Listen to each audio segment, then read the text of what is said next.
د فیسبوک شرکت په اړه لس ساده او جالب معلومات په سلامونه اونۍ کې هیله مو هرکلی کوم. که څه هم په لسګونه میلیونه کسان هره ورځ لږ تر لږه یو ځل د فیسبوک پاڼې ته ننوځي، خو د جهاني شبکې په اړه معلومات نه لري. پوهان وایي چې د فیسبوک او ګوګل په څیر پاڼې کارکوونکو په اړه د دوی د مور او پلار، د کورنیو غړو، نږدې ملګرو او حتی پولیسو په پرتله څو برابره زیات معلومات لري. له دې امله له فیسبوک او ګوګل څخه ویره پکار ده. اول، ستاسې په اند د نړۍ څومره کسان فیسبوک کاروي؟ د وروستیو شمیرو له مخې هره میاشت شاوخوا 1.4 میلیارده انسانان فیسبوک په فعال ډول کاروي. په دې ډول که چیرې فیسبوک یو هیواد وای، له چین وروسته به یې د نړۍ تر ټولو ګڼ میشتي هیواد لقب خپل کړی وای. یوازې 30 میلیونه تنه چې اوس مړه شوي چې په فیسبوک کې اکاونټ فعال دی، یعنی فیسبوک لږ تر لږه 30 میلیونه مړه غړي هم لري. دوهم، که چیرې فیسبوک وتړل شي څه کیږي؟ د اوس لپاره د فیسبوک د پاڼې تړل کېدل امکان نه لري، ځکه چې حتی د دې شرکت مشر مارک زوکربرګ هم د صلاحیت نه لري.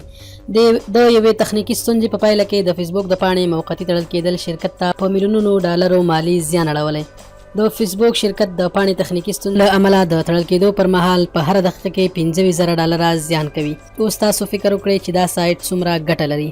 دریم، آیا د فیسبوک ناروغي په اړه مو څه اورېدلی دي؟ په امریکا، چین او یو زیات شمېر نورو هیوادونو کې د رواني ناروغانو پوهان اوس د فیسبوک احتیاط د ناروغۍ په نامه د یوې نوې رواني ناروغۍ په کشف همغږي دي. په یو شمېر هیوادونو کې د فیسبوک د ناروغۍ درملنې لپاره حتی ځانګړي مرکزونه هم جوړ شوي دي. څلورم، که څوک مو په فیسبوک کې د خپلو ملګرو له لیسته وباسي څه کوئ؟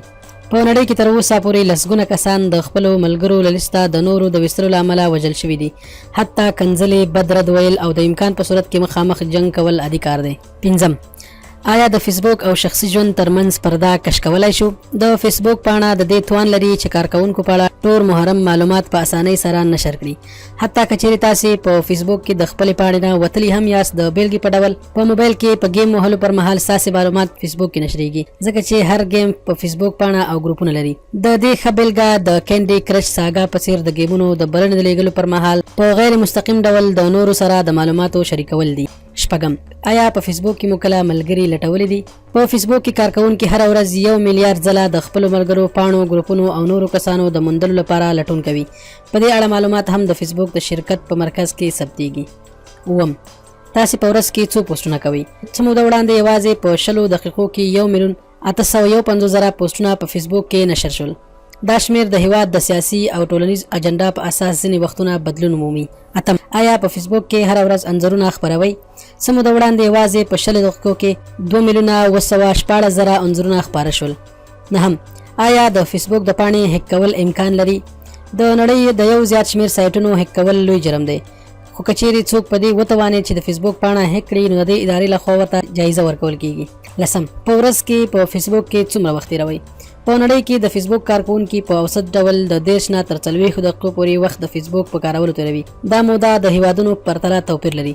د بیلګې په ډول په امریکا کې فیسبوک کارکوونکي هره ورځ 50 دقیقې وخت په فیسبوک کې تیروي. دا وه زموږ نننۍ ویډیو. که ویډیو مو خوښه شوې وي، لایک یې کړئ او زموږ چینل در سره سبسکرایب کړئ. مننه.